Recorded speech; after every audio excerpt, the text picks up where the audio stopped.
के साथ नहीं खेलते थे बल्कि तन्हाई में ज्यादा वक्त गुजारा करते थे और कायनात के बनाने वाले। हेलो दोस्तों, अस्सलाम वालेकुम। मुझे उम्मीद है कि आप सब अच्छे होंगे। आइए आज फिर हम पार्ट नंबर 10 यानी हिस्सा नंबर 10 को देखते हैं, जो कि सीरीज मोहम्मद सल्लल्लाहु अलैहि वसल्लम सबके नबी या मोहम्मद सल्लल्लाहु अलैहि वसल्लम सबके लिए है। उस सीरीज़ का ये पार्ट नंबर 10 देखते हैं और मुझे उम्मीद है कि आप देखेंगे भी और शेयर भी करेंगे, क्योंकि मोहम्मद सल्लल्लाहु अलैहि वसल्लम के हालात ज़िंदगी से वाकिफ़ होना मुसलमान के बच्चे बच्चियों पर लाजिम है। इसलिए आप शेयर कीजिए, ख़ुद देखिए, अपनी फैमिली को भी दिखाइए, ताकि मोहम्मद सल्लल्लाहु अलैहि वसल्लम के हालात ज़िंदगी से हर एक शख्स वाकिफ़ हो सके। आइए यहाँ से पार्ट नंबर 10 को हम शुरू करते हैं। हमने 9वें हिस्से में सुना कि आप सल्लल्लाहु अलैहि वसल्लम कभी बच्चों के साथ नहीं खेलते थे बल्कि तन्हाई में ज्यादा वक्त गुजारा करते थे और कायनात के बनाने वाले पर बहुत ज्यादा गौर व फिक्र फरमाया करते थे। और हमने ये भी सुना कि मक्का के करीब छोटे बड़े मेले लगा करते थे और उसमें सबसे बड़ा मेला जिसका नाम ओकास था, उसमें सब कबीलों के लोग यानी दूसरे मुल्कों के भी और आसपास के कबीलों के लोग भी आते थे और अपना धंधा कारोबार अपना व्यवहार किया करते थे। और उसी मेले में लोग जत्थे और ग्रुप्स बनाकर बैठा करते थे और अपने खानदान वालों का, अपने बाप दादाओं के तारीफों पर अशआर और पोइट्रीज कहा करते थे। और इन्हीं बड़ाइयों के चक्कर में झगड़े और लड़ाइयां भी हो जाया करती थी और यहां तक के कभी कभी जंगें भी हो जाया करती थी। एक मर्तबा इसी तरह उकास के मेले में ही एक झगड़ा हो गया जिसमें एक आदमी मारा गया और वहां से जंग शुरू हुई और जंग इतनी बढ़ गई कि जोश जोश में आकर उन्होंने कुरैश पर भी हमला कर दिया, जो खुद मक्का के रहवासी थे, जो जिस बात को लेकर कुरैश को बहुत गुस्सा आया और उनको भी जंग करनी पड़ी, जंग लड़नी पड़ी। उसके बाद मामलात बहुत ज्यादा बढ़ते गए। फिर मक्का वालों ने और आसपास के कबीलों वालों ने मिलकर एक एग्रीमेंट किया, एक अहद नामा बनाया जिसका नाम हल्फुल फुजूल रखा गया, जिसमें यह तय किया गया कि अब बस बहुत जुल्म हो गया।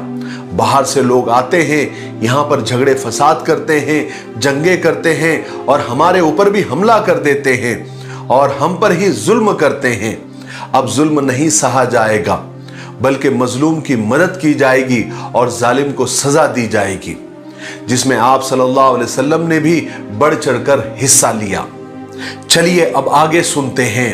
हुजूर पाक सल्लल्लाहु अलैहि वसल्लम चचा अबू तालिब के ही घर में रह रहे थे, लेकिन अपना खर्च चचा अबू तालिब पर नहीं डालते थे, बल्कि आपने एक कुरैशी ताजिर, एक बिजनेसमैन साइब बिन साइब के साथ पार्टनरशिप कर रखी थी। चूंकि चचा अबू तालिब बहुत ही गरीब और मुफलिस आदमी थे, उनकी औलाद भी बहुत ज्यादा थी, जिसकी वजह से तंगी में गुजारा होता था। एक दिन चचा अबू तालिब हुजूर पाक सल्लल्लाहु अलैहि वसल्लम के पास आए और कहने लगे कि भतीजे, तुम तो जानते हो कि मैं बहुत गरीब आदमी हूं, मेरे पास ना तो माल है, ना कोई प्रॉपर्टी है और ना ही कोई तिजारत है, लेकिन मुझे अभी अभी पता चला है कि एक तिजारती काफिला, एक बिजनेस टूर मुल्क शाम जा रहा है और खदीजा जो मक्का की बहुत बड़ी एक ताजिरा, एक बिजनेस वूमन है, वो लोगों को अपना माल देकर मुल्क शाम भेज रही है ताकि लोग वहां पर माल बेचें और उससे नफा कमाएं। अगर तुम जाना चाहोगे तो वो तो तुमको सबसे पहले भेजेंगी, क्योंकि तुम्हारी नेकी, शराफत और अमानतदारी के चर्चे उसने भी सुन रखे हैं। हालांकि भतीजे, मेरा दिल नहीं चाहता कि मैं तुमको मुल्क शाम भेजूं, क्योंकि मुझे यहूदियों से तुम्हारे लिए डर लगता है, मगर भतीजे अब मेरे पास इसके सिवा कोई चारा नहीं है कि मैं तुम्हें मुल्क शाम भेजूं, ताकि तुम कुछ कमा कर ला सको और हमारी तंगी कुछ दूर हो सके। हुजूर पाक सल्लल्लाहु अलैहि वसल्लम चचा की इस ख्वाहिश पर राजी हो गए थे, मगर ये कहा कि अगर वो मुझे बुलाए तो मैं जरूर जाऊंगा। हजरत खदीजा रजी अल्लाह तआला अन्हा एक बहुत बड़ी और मशहूर मालदार मगर शरीफ खातून थी। वो बेवा थी। उन्होंने 2 शादियां की थी, मगर दोनों शौहरों का इंतकाल हो गया था और उनकी तमाम दौलत हजरत खदीजा को मिल गई थी। उसके बाद उन्होंने शादी नहीं की और कारोबार में लग गई थी। ये मक्का के बहुत ऊंचे खानदान से थी, लेकिन इस कदर पाकबाज और नेक खातून थी कि लोगों ने उन्हें ताहिरा यानी पाकबाज का लक़ब दे रखा था और इसी नाम से यानी ताहिरा नाम से ही पुकारा करते थे। हजरत खदीजा मालदारी और नेकी के साथ खूबसूरत और ज़हीन भी थी। जैसे आजकल लोग कहते हैं ना, ब्यूटी विद ब्रेन जिसे कहा जाता है, उन सारी खूबियों की वो मालिक थी। इन सारी खूबियों की वजह से ही मक्का के तमाम बड़े बड़े लोग और सरदार ये चाहते थे कि हजरत खदीजा के साथ उनका निकाह हो जाए, लेकिन हजरत खदीजा रजी अल्लाह तआला अन्हा साफ इनकार कर देती थी, क्योंकि उन्होंने अभी शादी न करने का पक्का इरादा कर लिया था और वो अब सिर्फ अपने कारोबार में और अपने बिजनेस में ही ध्यान लगाती थी। हजरत खदीजा रजी अल्लाह तआला अन्हा लोगों को अपना माल देती थी और लोग वो माल ले जाकर मुल्क शाम में बेचते थे, तिजारत करते थे, और जो कुछ नफा होता था उसमें से कुछ नफा जो पहले से फिक्स होता था, मुकर्रर होता था, तय होता था, वो लोगों को दे देती थी। इस साल भी हजरत खदीजा रजी अल्लाह तआला अन्हा लोगों को अपना माल देकर मुल्क शाम भेज रही थी। जब ये बात अबू तालिब, चचा अबू तालिब को पता चली तो उन्होंने हुजूर से आकर कहा।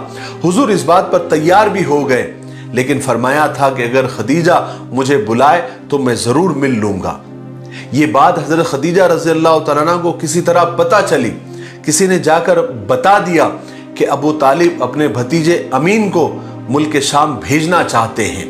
तो हजरत खदीजा रजी अल्लाह तआला अन्हा का तो खुशी का ठिकाना न रहा, इसलिए कि मक्का का बच्चा बच्चा हुजूर की नेकी के गुण गाता था। उस वक्त हुजूर की उम्र 25 साल हो गई थी।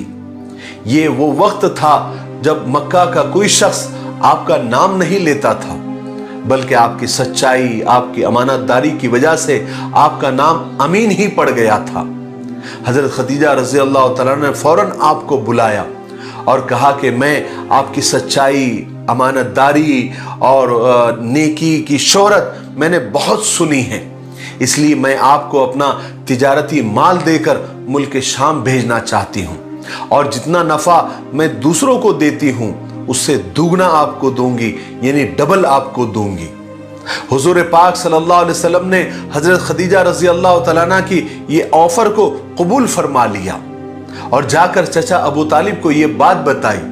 तो चचा अबू तालिब बहुत खुश हो गए और फरमाया कि खुदा ने तुम्हारे लिए रोजी का इंतजाम कर दिया है। जब काफिला जाने का वक्त आया तो हजरत खदीजा ताहिरा रजी अल्लाह तआला अन्हा ने अपने गुलाम मैसरा को आपके साथ कर दिया और मैसरा से कहा और ताकीद की कि तुम मोहम्मद अमीन के साथ जा रहे हो, लेकिन याद रखो उनकी किसी बात की मुखालिफत मत करना, खिलाफ वर्जी मत करना, उनकी हर बात मानना और उनकी राय, उनके मशवरे पर ही चलना।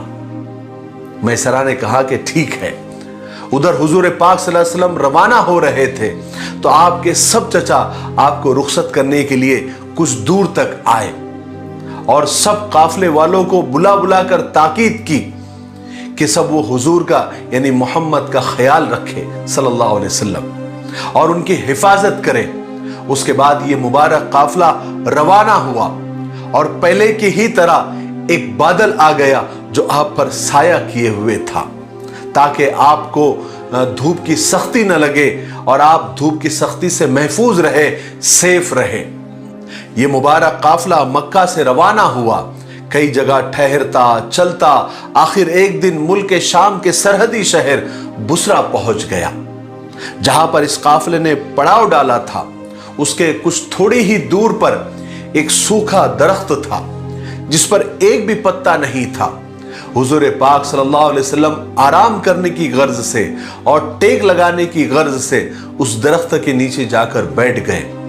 تو وہ درخت اچانک ہرا اور سرسبز شاداب ہو گیا، اس کو پتے لگ گئے اور اس نے حضور پر سایہ کر دیا۔ سبحان اللہ۔ اور جس جگہ یہ قافلہ ٹھہرا تھا وہاں پر قریب ہی ایک گرجا گھر تھا۔ اب وہاں پر نستور نام کا ایک بوڑھا راہب رہتا تھا۔ وہ اب کافی بوڑھا ہو گیا تھا۔ جب نستور کو یہ معلوم ہوا کہ ایک قافلہ یہاں پر آ کر ٹھہرا ہوا ہے تو وہ نستور نام کا راہب گرجا سے باہر آیا اور آ کر سیدھا میسرہ سے آ کر اس نے ملاقات کی۔ میسرہ چونکہ کئی بار یہاں پر آ چکا تھا تو میسرہ اور نستور کی جان پہچان پہلے سے ہی تھی۔ جب نستور میسرہ کے پاس آیا تو آپ صلی اللہ علیہ وسلم کو اس درخت کے نیچے آرام کرتے ہوئے دیکھا تو میسرہ سے پوچھا کہ وہ نوجوان کون ہے؟ میسرہ نے کہا کہ یہ ایک قریشی نوجوان ہے۔ نستور نے کہا کہ ہم نے کتابوں میں پڑھا ہے کہ اس سوکھے درخت کے نیچے صرف آخری نبی ہی بیٹھنے والے ہیں اور آخری نبی ہی آ کر وہاں پر ٹیک لگا کر بیٹھیں گے اور وہ درخت ہرا بھرا ہو جائے گا، اس کی ڈالیاں ہری بھری ہو جائے گی۔ پھر نستورہ راہب نے میسرہ کو کچھ نشانیاں بتائی اور پوچھا کیا یہ سب نشانیاں اس نوجوان میں ہے یا نہیں؟ کیا یہ سب نشانیاں اس میں پائی جاتی ہے یا نہیں؟ میسرہ نے کہا کہ ہاں، آپ نے جتنی ساری نشانیاں بتائی ہے سب اس نوجوان میں پائی جاتی ہے، میں نے خود دیکھی ہے۔ نستورہ راہب کو یہ سن کر پکا یقین ہو گیا۔ وہ کہنے لگا کہ ہاں، یہ وہی آخری نبی ہے، وہی نبی آخر الزماں ہے۔ کاش میں ان کے ظہور کا زمانہ دیکھ سکوں، یعنی وہ جب نبی بننے والے ہو میں کاش ان کا وہ زمانہ دیکھ سکوں۔ اس کے بعد نستورہ نے حضور پاک صلی اللہ علیہ وسلم کی وہ مہر نبوت دیکھی اور گواہی دی کہ یہ وہی نبی ہے جس کا ذکر ہم نے تورات میں پڑھا ہے۔ میسرہ ان سب باتوں کو دیکھ کر حیران ہو رہے تھے، اور ادھر جس طرح بصرہ کے بازار میں حضور پاک صلی اللہ علیہ وسلم نے پہلی بار لین دین کیا اور تاجروں کے ساتھ معاملات اور ویوہار کیے جیسا کوئی بہت بڑا تجربے کار تاجر اور بزنس مین کیا کرتا ہے، جہاں پر لوگ دھوکہ دے کر، جھوٹ بول کر، کم تول کر پیسہ کمانے کے چکر میں ہوتے ہیں، دولت کمانے کے چکر میں ہوتے ہیں، وہاں پر حضور پاک صلی اللہ علیہ وسلم نے ایمانداری سے جھکتا تول کر ایک نیا ریکارڈ بنا دیا۔ جب حضور کو کسی سے کچھ خریدنا ہوتا تو سامنے والے پر چھوڑ دیتے، جب دینا ہوتا تو جھکتا تول کر دیتے، مال میں اگر کوئی عیب ہوتا تو بتا کر دیتے، اور یہ بھی کہتے کہ اگر آپ کو پسند نہ آیا تو ہم واپس لینے کے لیے تیار ہیں، ہم واپس بھی لے لیں گے۔ تو سارا بازار حیران تھا، اور اس قدر نفع ہوا، اس قدر منافع ہوا جو پہلے کبھی نہیں ہوا تھا۔ اسی وجہ سے میسرہ حضور پاک صلی اللہ علیہ وسلم کے پاس آئے اور کہنے لگے کہ محمد، ہم ختیجہ کے لیے 40 سال سے تجارت کر رہے ہیں، بزنس کر رہے ہیں، مگر اس بار جو ہم کو نفع ہوا، جتنا منافع ہوا، جتنا پروفٹ ہوا، اتنا کبھی بھی نہیں ہوا، وہ صرف آپ کی وجہ سے ہوا اور آپ کے ذریعے ہوا۔ میسرہ آپ صلی اللہ علیہ وسلم کی دیانت داری، خوش اخلاقی دیکھ کر اور ادھر نستورہ کی اس راہب کی باتوں کو یاد کرتے ہوئے، ان ساری باتوں کی وجہ سے میسرہ کے دل میں حضور کی بے پناہ محبت، عزت، پیار پیدا ہو گیا، یہاں تک کہ ان سب باتوں کی وجہ سے میسرہ کو ایسا لگنے لگا کہ وہ ختیجہ کا نہیں، یعنی حضرت خدیجہ کا نہیں، بلکہ حضور کا غلام ہو۔ حضور پاک صلی اللہ علیہ وسلم کو اس تجارتی سفر اور اس بزنس ٹور سے خوب منافع ہوا، خوب فائدہ ہوا، جس سے حضرت خدیجہ رضی اللہ تعالیٰ عنہ کی تجارت اور بزنس کو خوب ترقی ہوئی۔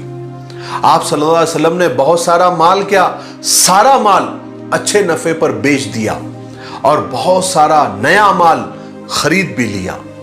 اب واپسی کا وقت آیا، آپ زبردست منافع کے ساتھ مکہ کے لیے روانہ ہوئے۔ آخر چلتے چلتے یہ قافلہ مرزہران یا زہران تک پہنچ گیا۔ یہ مکہ اور اسفان کے بیچ ایک جگہ کا نام ہے۔ यहां पहुंचकर मैसरा ने हुजूर से कहा कि मैं यहां कुछ काम के लिए रुक रहा हूं, आप आगे जाकर मक्का पहुंच जाए और खदीजा को इस जबरदस्त मुनाफे की खुशखबरी सुनाए जो आपके जरिए हुआ। चुनांचे हुजूर पाक सल्लल्लाहु अलैहि वसल्लम मैसरा को वहीं पर छोड़कर मक्का के लिए रवाना हुए। दोपहर के वक्त आप मक्का में दाखिल हुए। जिस वक्त आप मक्का में दाखिल हुए उस वक्त हजरत खदीजा रजी अल्लाह तआला अन्हा अपने घर के एक खिड़की में बैठी हुई थी। उनके साथ कुछ और औरतें भी थी। अचानक उन्होंने देखा कि एक सवार तेजी से ऊंट के ऊपर दौड़ते हुए चला आ रहा है और एक फरिश्ता उस सवारी के ऊपर साया किए हुए है। हजरत खदीजा ने ताज्जुब से ये मंजर देखा और दूसरी औरतों को भी दिखाया और सब ने मिलकर उस सवार की शान को देखा और हैरान रह गई। कुछ ही देर के बाद हुजूर पाक सल्लल्लाहु अलैहि वसल्लम हजरत खदीजा के मकान पर पहुंच गए, अपने सफर का हाल बताया और जो नफा हासिल हुआ था वो बताया, पूरी कारगुजारी सुनाई। इस बार नफा प्रॉफिट दुगना था, डबल था जो हजरत खदीजा को हासिल हुआ था। हजरत खदीजा रजी अल्लाह तआला अन्हा का तो खुशी का कोई ठिकाना नहीं रहा।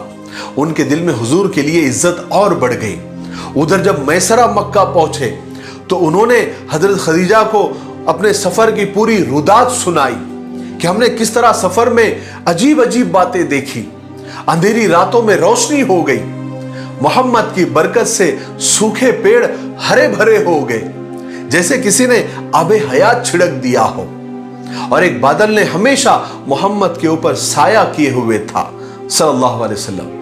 और नस्तूरा ने क्या क्या देखा, क्या क्या कहा और किस तरह आपने एक तजुर्बेकार बिजनेसमैन की तरह बिजनेस किया, तिजारत की, और इस छोटे से सफर में आपने मुल्क के शाम के बाजार में अपने शान के झंडे गाड़ दिए, अपने ईमानदारी के झंडे गाड़ दिए और मुल्क के शाम के लोगों के लिए और बाजार के लिए एक एग्जाम्पल सेट कर दिया, एक मिसाल सेट कर दी। ये सारी बातें सुनकर हजरत खदीजा रजी अल्लाह तआला अन्हा के दिल की कैफियत बदल गई। हुजूर के लिए उनके दिल में एहतराम, इज्जत, मोहब्बत और ज्यादा बढ़ गई। चूंकि हजरत खदीजा रजी अल्लाह तआला अन्हा बेवा थी, मालदार जरूर थी, मगर दिल की दुनिया वीरान वीरान सी थी। अफसुर्दा, गमगीन तमन्नाएं, मुरझाए हुए एहसासात। अचानक दिल से आवाज आई, क्या है खदीजा, क्यों ना मोहम्मद को इस वीरान और सूखे दिल में मेहमान बना लिया जाए, ताकि यहां की दुनिया भी हरी भरी हो जाए, सरसब्ज और शादाब हो जाए। आज के लिए इतना काफी है क्योंकि वीडियो काफी लंबा हो रहा है।